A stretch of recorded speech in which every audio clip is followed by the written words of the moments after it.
Boa noite, meus amigos queridos da Casa do Caminho.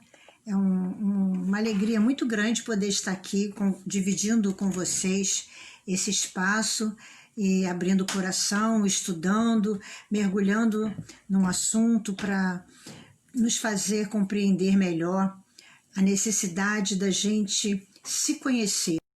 Assistem, mas acima de tudo, Deus, nosso Pai Criador.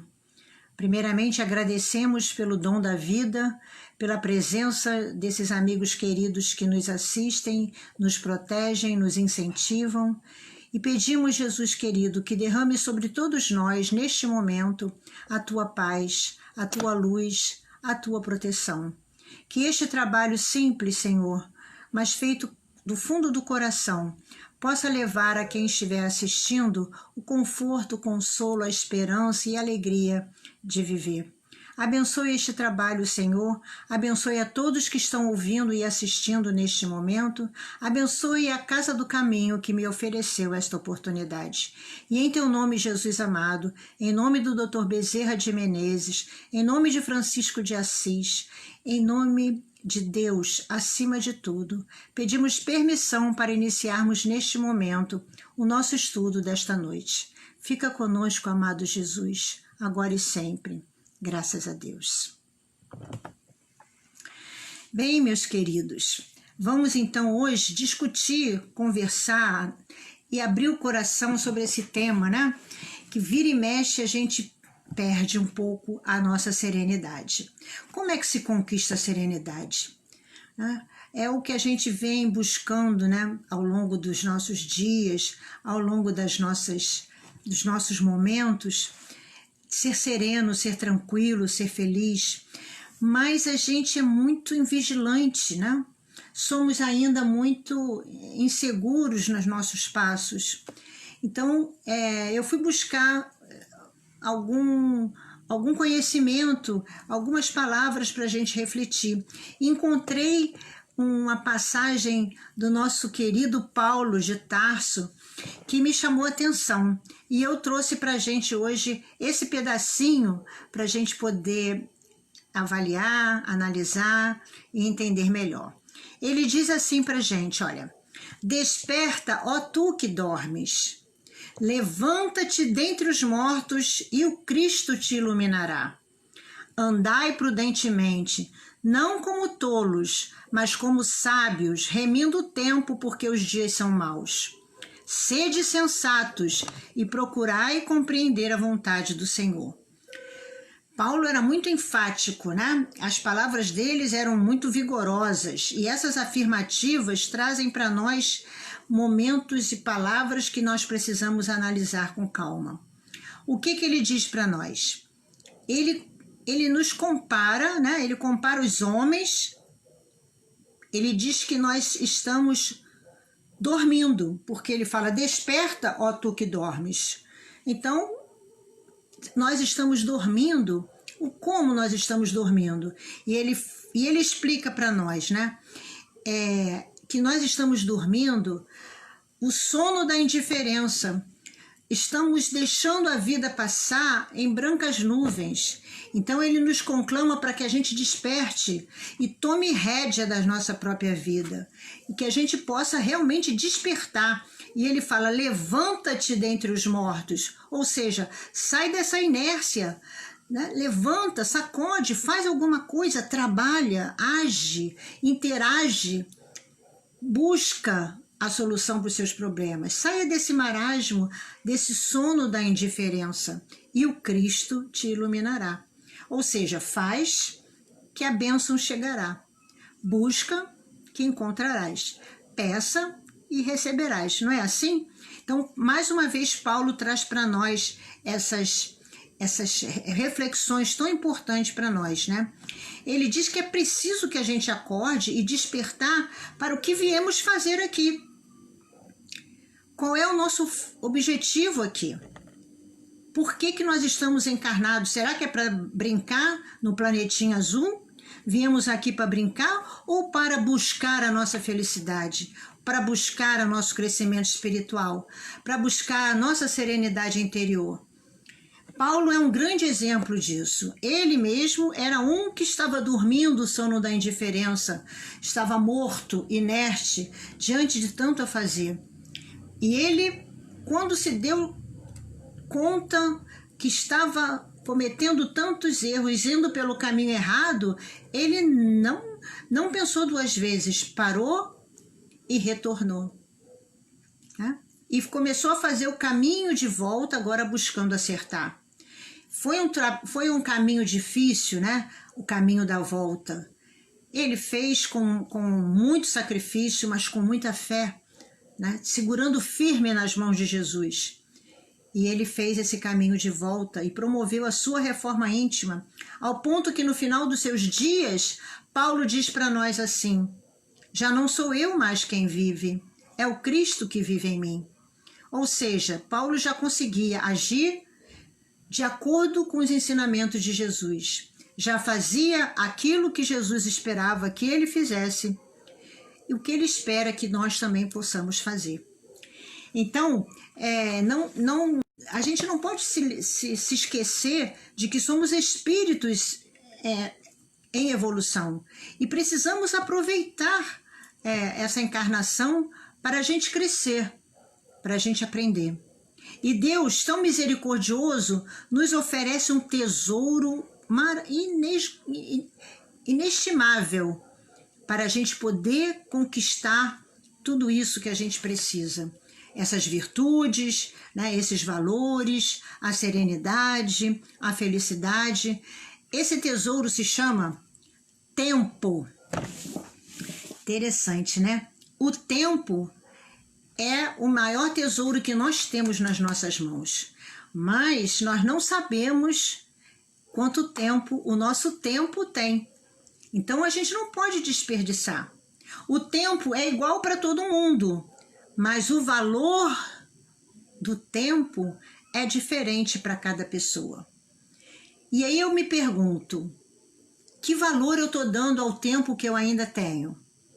Será que eu estou aproveitando bem o meu tempo?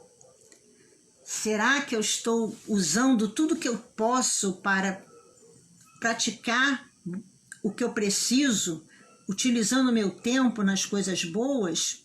Ou será que eu estou negligenciando esse tesouro, gastando esse tesouro com coisas fúteis?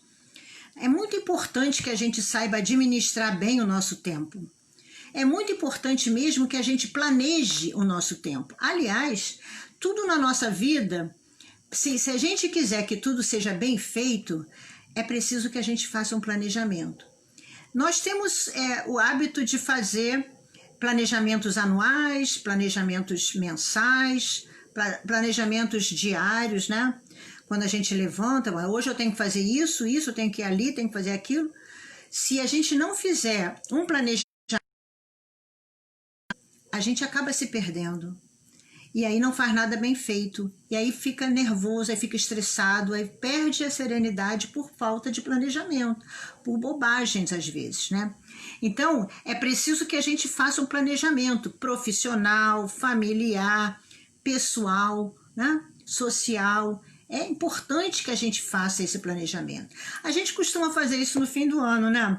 No Réveillon, a gente planeja, esse novo ano eu vou entrar para a faculdade, eu vou fazer um concurso, eu vou comprar uma casa, eu vou viajar. A gente faz vários planejamentos, né?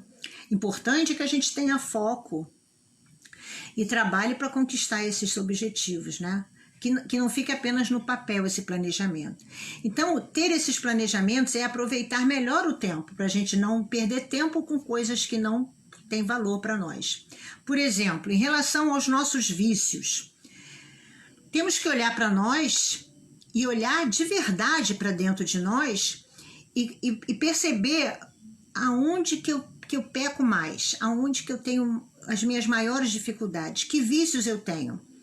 Será que eu fumo? Será que eu tenho vício do cigarro ou da bebida? Então eu tenho que me comprometer a parar com esse vício. Eu tenho que me esforçar para vencer esse vício. Não deixar para o próximo ano ou para a próxima encarnação, como a gente fala. Mas eu tenho que pensar mais na minha saúde. Então agora eu vou me focar para parar de fumar. eu vou fazer exercícios físicos, eu vou fazer uma dieta, ou seja, eu vou cuidar mais de mim. Esse é um bom planejamento. Outro bom planejamento em relação à vida familiar é você detectar os pontos críticos da sua casa, nas dificuldades de relacionamento dentro do seu lar. Verificar com quem que você se dá melhor, com quem que você tem mais dificuldades, e aí, a partir de você, ir aparando essas arestas, né? E minimizando essas dificuldades. Mas é preciso que você planeje antes, que você detecte aonde tem esses pontos críticos. Esse também é um bom planejamento. Outro planejamento bom que a gente pode fazer na vida social, né? No nosso dia a dia, no trabalho, na rua, na condução, aonde for, a gente cuidar do nosso convívio social com as pessoas. Ser uma pessoa educada, gentil, simpática, sorrir. O sorriso abre portas, né? Ser gentil, evitar palavras chulas, palavrões, evitar a irritação no trânsito. Você se irrita no trânsito? Será que uma fechada de um outro motorista tira a sua serenidade e você fica exasperado, fica com raiva da outra pessoa, fica muito irritado? Isso é um bom planejamento, você se conter, né? Eu faço um exercício quando eu estou dirigindo, para não perder a minha serenidade. Se eu estiver no meio do engarrafamento, eu canto. Sabia disso? Eu canto. Eu vejo que o trânsito está complicado, eu vejo que a situação está difícil.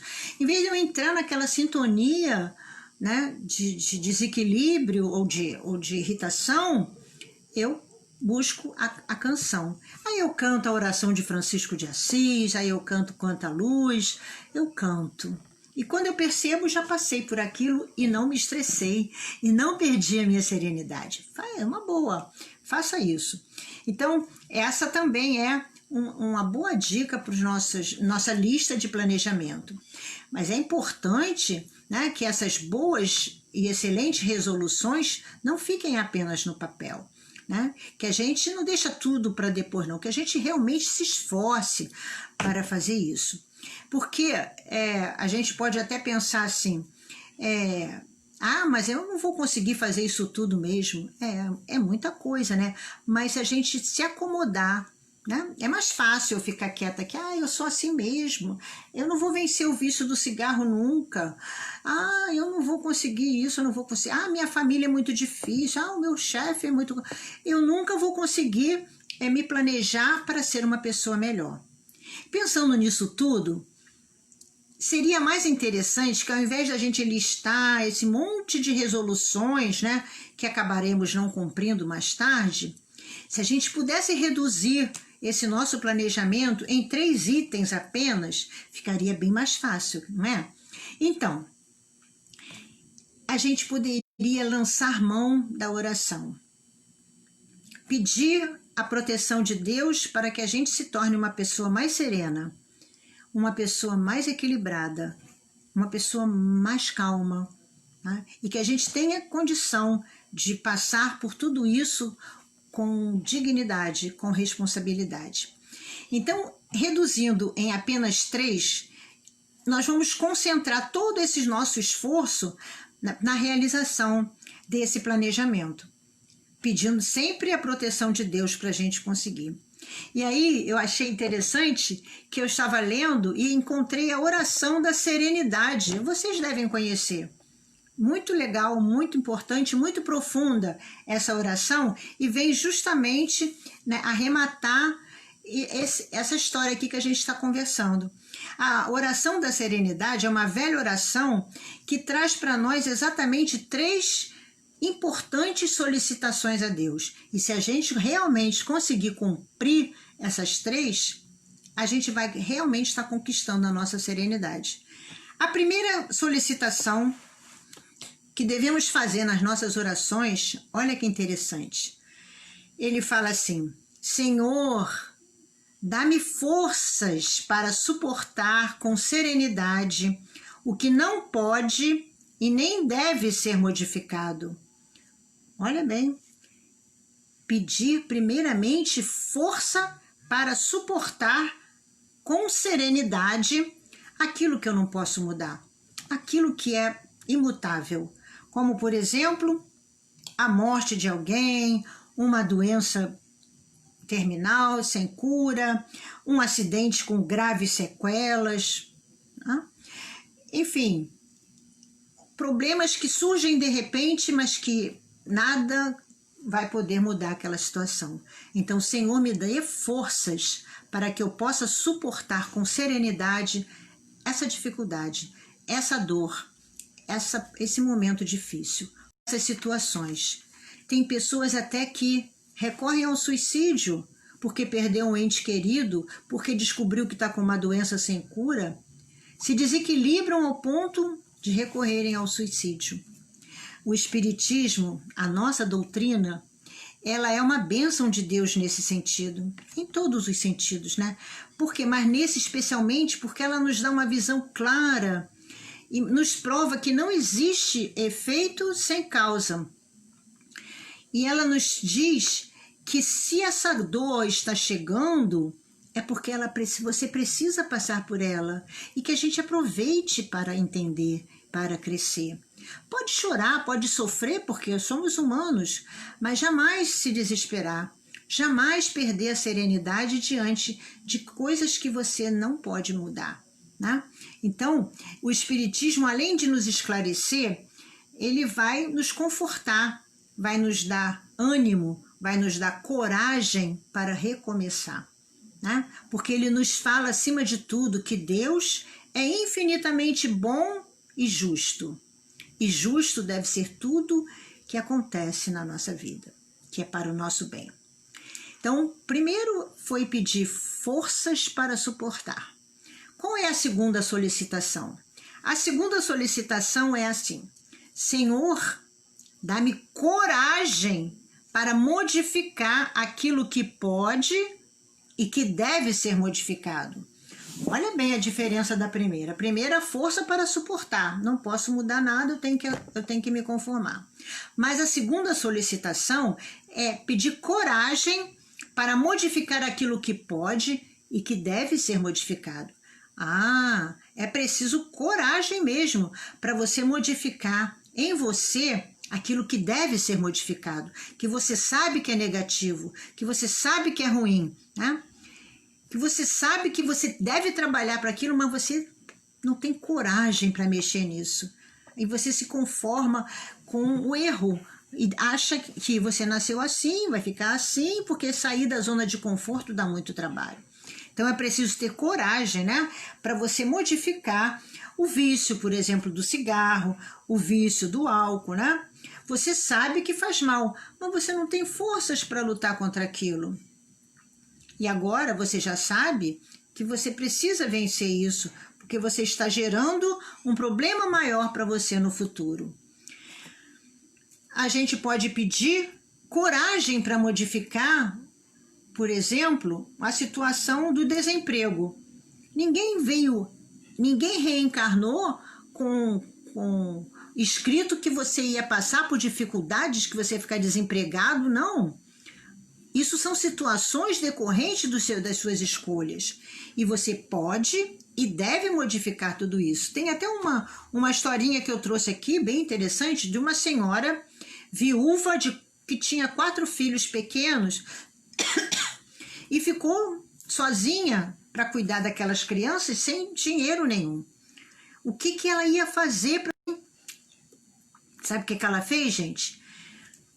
De manhã ela fazia pamonhas e à tarde ela pegava as 4 crianças e ia para a rua de porta em porta vender pamonha. Trabalhava muito aquela senhora e com aquele dinheirinho ela comprava mais os ingredientes e fazia mais pamonha e assim ela foi conquistando freguesia, foi ficando conhecida, as pessoas começaram a fazer encomendas, porque ela fazia pamonha muito bem, e assim ela conseguiu criar com dignidade os seus 4 filhos. Todos eles estudaram, 2 chegaram à universidade. Ela conseguiu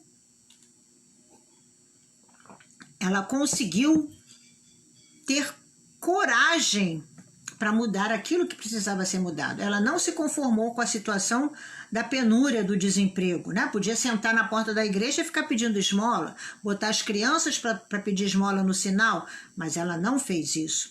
Ela foi à luta e ela conseguiu vencer. Outra situação, né, que a gente pode mudar, ter coragem para mudar, é a solidão. Tem gente que acha que é infeliz porque é solitário, porque é sozinho na vida. Será?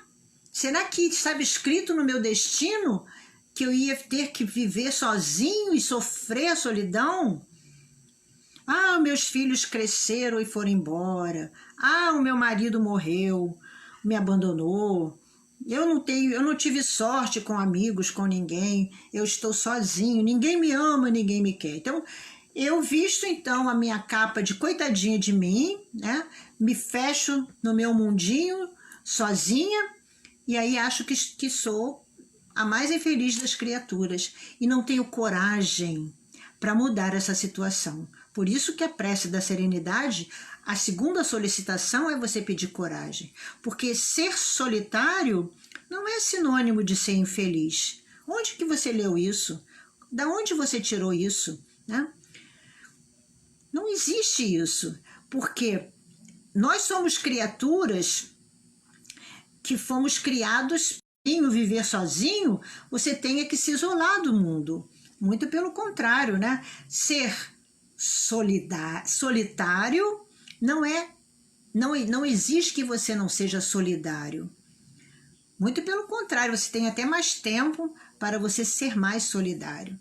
Então você tem que transformar a sua solidão em momentos que você tenha para fazer mais a solidariedade, viver mais essa solidariedade, né? Precisamos entender que viver sozinho não significa viver em solidão. Arregaça a manga, vá ao trabalho, busque ajudar alguém, se engaje num trabalho de amor, da caridade, seja solitário e você não vai se sentir solidão. Né? A vida, olha que frase bonita que eu separei aqui. A vida pode até nos impor, muitas vezes, ficarmos sozinhos, mas jamais nos imporá a solidão.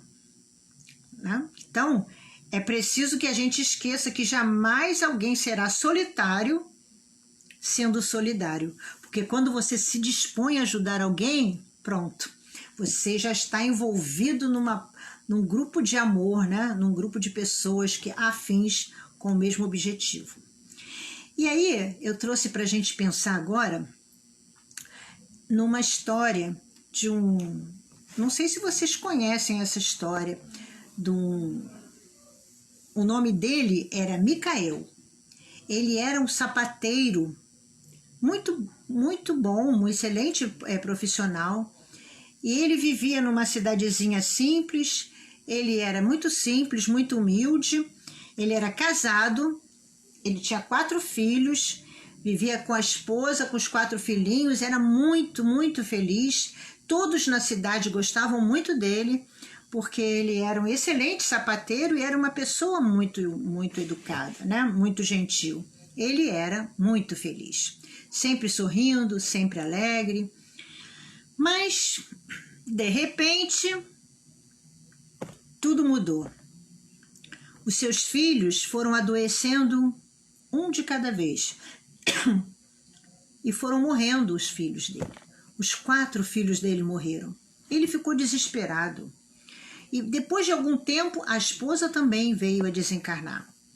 E em pouco tempo, Micael ficou sozinho. E aquilo tudo que ele era, perdeu o sentido para ele. Perdeu a alegria, perdeu o sorriso, perdeu a vontade de viver e abandonou tudo. Não queria saber de nada, se trancou, ficou só com o seu desespero, com a sua inconformação e até se revoltou contra Deus. Ele se afastou de tudo e de todos. Era grosseiro com as pessoas, não queria ouvir falar de religião, não queria saber de nada. Apenas a angústia, o sofrimento, a decepção, a raiva que ele sentia da vida tomava conta do seu coração. Micael, aquele Micael antigo, aquele que era prestativo, que era simpático, gentil, não mais existia. A vida perdeu a graça para ele. Na verdade, Micael queria morrer, mas ele não tinha coragem de se suicidar. E ele deixou então que a tristeza, a angústia, o desespero, o sofrimento fossem minando a sua vitalidade. E acaba acontecendo isso mesmo. Se a gente não lutar contra isso, não tiver coragem para mudar aquilo que precisa ser mudado, esses sentimentos vão se instalando dentro de nós e a gente acaba adoecendo, acaba se enfraquecendo e pode até vir a morrer mesmo. É o famoso suicídio indireto, né? Micael perdeu toda a serenidade, perdeu toda a vontade de viver, perdeu toda a alegria que ele tinha. Tratava mal as pessoas e não queria saber, ficou revoltado contra Deus. Um dia, o tempo foi passando, até que um dia ele recebeu a visita de um amigo muito querido, que ele não via há muitos e muitos anos, que tinha ido viajar, mudado de cidade e nunca mais apareceu. Esse amigo retornou e ficou sabendo na cidade da história triste que aconteceu com Micael. Ficou com muita dó do amigo, né? E foi lá procurá-lo. Encontrou ele lá jogado no sofá da sala, desleixado, com a barba por fazer, sem ânimo. Foi lá lhe visitar e falou assim para ele: meu amigo Micael, você precisa reagir, você precisa levantar-se, você precisa dar um novo rumo à sua vida. Micael olhou para a cara dele, vida, Micael para ele. E o amigo falou assim: meu amigo, viver para Deus, viver para alegria, para felicidade. Deus quer que você seja feliz. Viver para Deus? O que significa viver para Deus? Eu não entendo isso. E aí o amigo falou assim: viver para Deus, Micael, é você reconhecer e cumprir a sua vontade. Reconhecer e cumprir a vontade de Deus? Como? Como é que eu vou saber? Como é que se faz isso? E aí o amigo sorriu e falou para ele assim: olha, leia o Evangelho. Aqui você terá o código da vida universal, o roteiro mais precioso que vai lhe mostrar quais os caminhos para que você possa encontrar de novo a serenidade que você perdeu. Leia o Evangelho. Micael ficou olhando, pensativo, não respondeu nada, se despediu do amigo, o amigo foi embora e ele ficou alguns dias pensando no que o amigo tinha falado. As palavras ficaram aqui.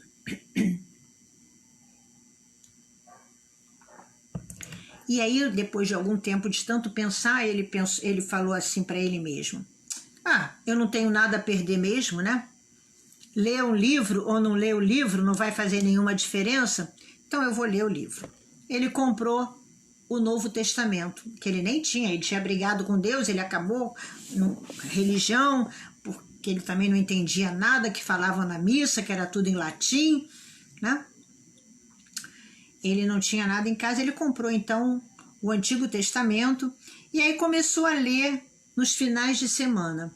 Ele abria desde a primeira página do Evangelho, do Novo Testamento, lia em sequência, marcava onde ele parava e no final de semana seguinte ele continuava.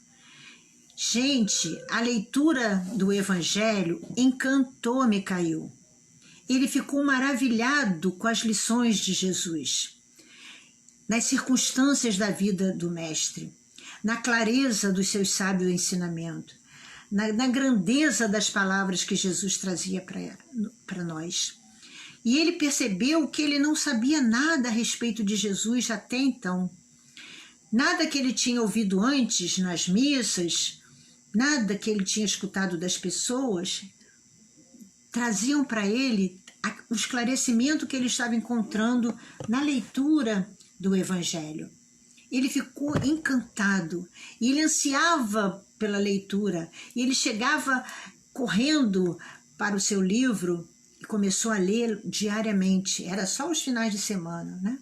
Mas ele ficou tão encantado com os ensinamentos daquele livro que ele começou a ler diariamente um pedacinho do Evangelho e pensava e refletia no que estava lendo e voltava ali outra vez quando ele não entendia, ele assinalava, ele lia de novo, ele ficou apaixonadamente encantado pelo Evangelho.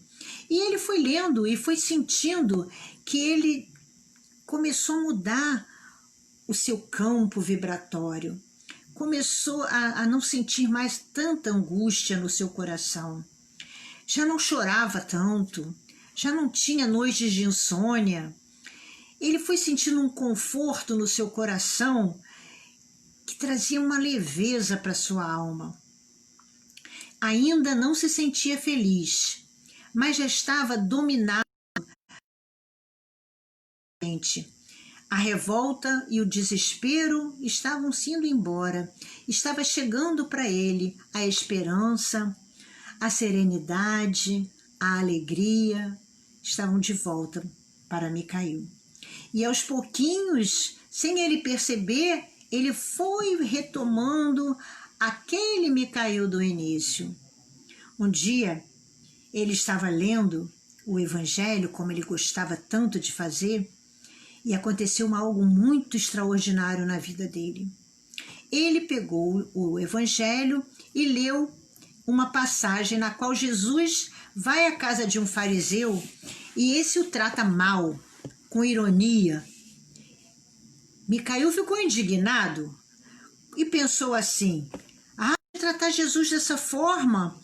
Se eu pudesse receber a visita do mestre em minha casa, eu daria o melhor de mim, o melhor tratamento, ofereceria para ele o melhor que eu pudesse. Se Jesus pudesse me visitar.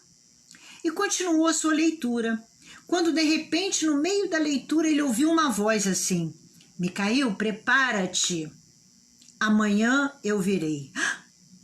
Ele olhou para o lado, olhou para o outro, não viu ninguém, e a voz repetiu: Micael, prepara-te, amanhã eu virei.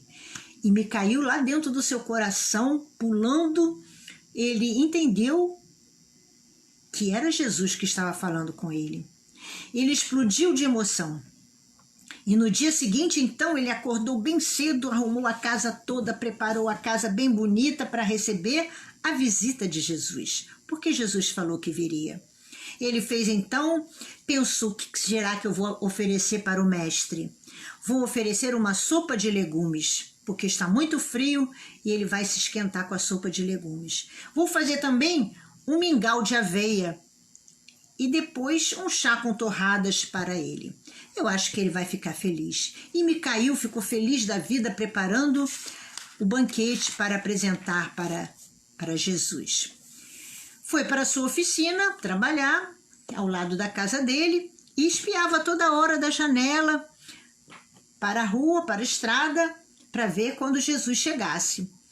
E ficou lá, né? Estava muito frio naquele dia, nevava bastante e de repente, quando ele olha, vê um homem se aproximando pela estrada. Deve ser Jesus. Micael saiu correndo até a soleira da porta, mas não era Jesus, não era. Era um homem que estava tentando se abrigar do frio, da neve. Ele era encarregado de limpar a neve das calçadas, mas ele estava com tanta fome, com tanto frio, que não estava conseguindo trabalhar. E falou para Micael que estava tremendo de frio e de fome, que não estava conseguindo trabalhar. Micael levou ele para dentro de casa, né, mais quentinho, e ofereceu a ele um prato de sopa bem quentinho, um pouco da sopa que ele preparou para Jesus. O homem comeu e se recobrou e ficou bem. Agradeceu muito a Micael e foi embora. Micael ficou feliz e voltou para o seu trabalho e continuou espiando pela janela. Jesus há de vir. Mais tarde, ele viu se aproximar outra pessoa. Agora seria Jesus? Será? Não, não era Jesus. Era uma pobre mãe que vinha em busca de alimento para o seu filho faminto. Micael, então, ficou muito penalizado com a situação, mandou a senhora entrar, ofereceu para ela um pouco do mingau, um pouco da sopa para dar para a moça, para a criança, e ofereceu roupas e frutas para a moça levar para casa, e a moça foi embora muito agradecida a Micael. Micael ficou feliz por ajudar aquela moça e foi embora. Olhou, ainda tinha um pouquinho de sopa, o mingau já quase no finalzinho, mas ainda tinha o chá com torradas para oferecer para Jesus. Jesus há de vir. E o tempo passou, Micael estava lá, né, trabalhando, olhando toda hora, e aí de repente ele escutou um barulho na rua, todo mundo falando com um vozerio, saiu correndo para ver e viu que um menino estava sendo... estavam brigando com o menino porque o menino tinha roubado uma maçã da vendedora. E a vendedora estava muito brava com ele, segurando o menino pelo braço, exigindo que ele pagasse, e o menino chorava. E aí Micael ficou com pena do menino, pagou a maçã e levou o menino para dentro de casa, e o menino falou que roubou a maçã, porque estava com muita fome, muito tempo sem comer. Micael deu mais um pouco do mingau para o menino, e o menino foi embora feliz. E aí, Jesus não apareceu até essa hora. Será que ele vem? Micael ficou pensando, mas ele falou que vinha. Mas Micael não ficou triste. Vai ver que Jesus estava ocupado, certamente ele virá. A noite foi chegando, Micael voltou para sua casa, né, conformado, não estava triste, não se sentia triste. Estava leve, estava tranquilo, mesmo Jesus não tendo chegado. Ele lanchou o chá com torradas e foi sentar para fazer o que ele mais gostava. Pegou o evangelho, por acaso. Lembra que eu falei que ele marcava onde ele parou e para depois ele continuar? Mas naquele dia não, ele fez por acaso. E aí ele leu. Tive fome e deste-me de comer. Tive frio e me agasalhaste. Eu era um estranho e, no entanto, tu me acolheste. Micael virou a página e leu. Em verdade, vos digo, toda vez que fizerdes a um desses pequeninos, é a mim mesmo que o fazeis. Micael leu isso várias vezes. Tive fome e deste-me de comer. Tive frio e me agasalhaste. Eu era um estranho em tua casa e, no entanto, me acolheste. Em verdade vos digo, todas as vezes que fizerdes isso a um desses pequeninos, é a mim mesmo que o fazeis. Então, Micael entendeu na mesma hora que Jesus não faltara com a sua palavra, com a sua promessa. Jesus estivera 3 vezes com ele naquele dia, nas pessoas que ele ajudou, nas pessoas que estavam com fome, com frio, que ele deu de comer, que ele agasalhou. Jesus não faltou com a sua palavra. Micael ficou com alegria imensa no seu coração. Ele recebera Jesus em sua casa. E aí, a partir desse momento, sim, ele se transformou por completo. Nunca mais sentiu solidão, nunca mais perdeu a sua serenidade, nunca mais sentiu desespero e nem deixou a tristeza tomar conta do seu coração. Ele foi e ele teve coragem para modificar a sua vida quando ele aceitou o convite, a sugestão do seu amigo de estudar o Evangelho. E ele mudou a sua vida por completo. E aí a gente estava falando da oração da serenidade, que eram 3 solicitações, lembram? A primeira era forças para suportar. A segunda, coragem para modificar. E eu não falei da terceira, né? A terceira eu deixei agora mesmo para o final, depois da história do Micael, né? Que o Micael passou por todas essas situações. Ele primeiro não teve forças para suportar a morte da esposa e dos filhos, não teve força, se deixou levar pelo desespero, perdeu a sua serenidade, depois a sua decepção, a sua dor, pensando até em morrer, mas de repente o evangelho chegou na vida dele, as palavras do mestre, e ele começou a ter a coragem de se modificar, e foi o que ele fez. E a terceira solicitação da prece da serenidade é essa: Senhor, dá-me discernimento para poder distinguir uma situação da outra. Que a gente tenha discernimento para entender se uma coisa não posso fazer nada para modificar, ou se eu posso e devo fazer alguma coisa para modificar. Que eu seja capaz de analisar as coisas que acontecem na minha vida, né, que nós tenhamos essa capacidade de analisar com inteligência, com maturidade, com responsabilidade, analisando cada detalhe para saber, não, isso eu posso modificar, isso eu não posso, isso é imutável. Que eu tenha esse discernimento, né? Porque há situações que podem ser mudadas e outras não, que eu preciso passar por aquilo. Essa é uma grande sabedoria. Essa prece da serenidade, ela vai nos impulsionar para que a gente possa realmente conquistar a serenidade diante dos desafios da vida, diante das dificuldades. Não nos deixar levar por nenhum sentimento de angústia, de decepção, não agasalhar, né, isso no nosso pensamento.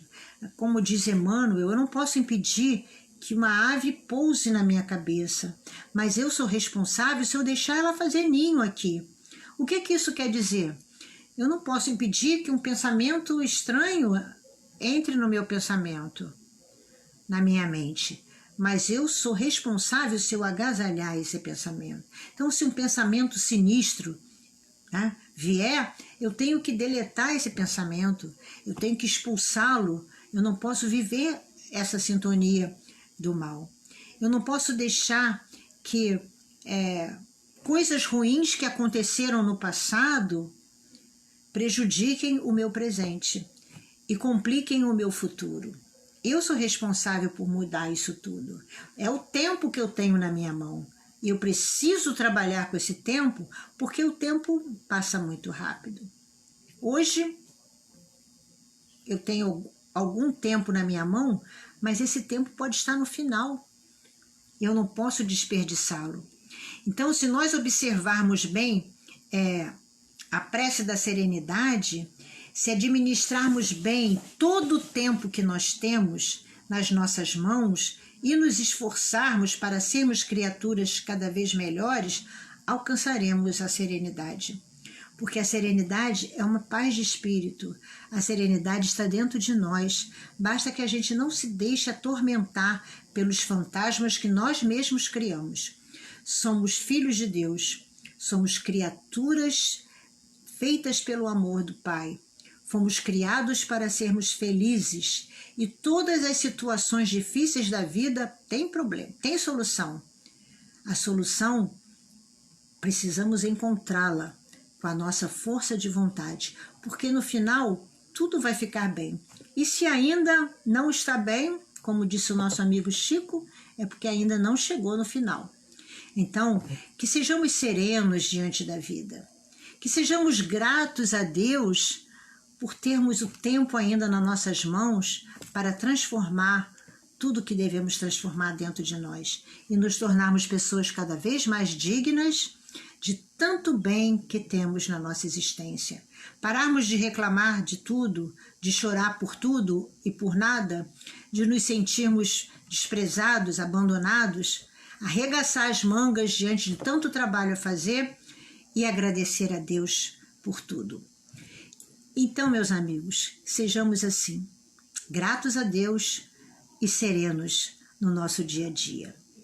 Muito obrigado do fundo do meu coração por essa grande oportunidade na minha vida de estarmos aqui com vocês, debatendo esse assunto, buscando a serenidade dentro do meu coração e que vocês possam ter aproveitado, como eu aproveitei esse estudo para mim, vocês também. Sejam serenos, meus amigos, sejam felizes, sejam gratos a Deus por tudo, porque na verdade nós temos muito mais para agradecer do que para pedir. Que Jesus nos abençoe, vamos fazer a nossa prece final e que tenhamos uma semana, um final de semana live. Leve para cada um deles a tua presença, Senhor, a tua proteção, para que todos se reabasteçam de novas energias e possam todos estarem bem, saudáveis, fisicamente e espiritualmente também. Abençoe a Casa do Caminho, seus trabalhadores, sua diretoria, para que continuem esse trabalho tão bonito de levar, de espargir o Evangelho do Jesus através da doutrina espírita.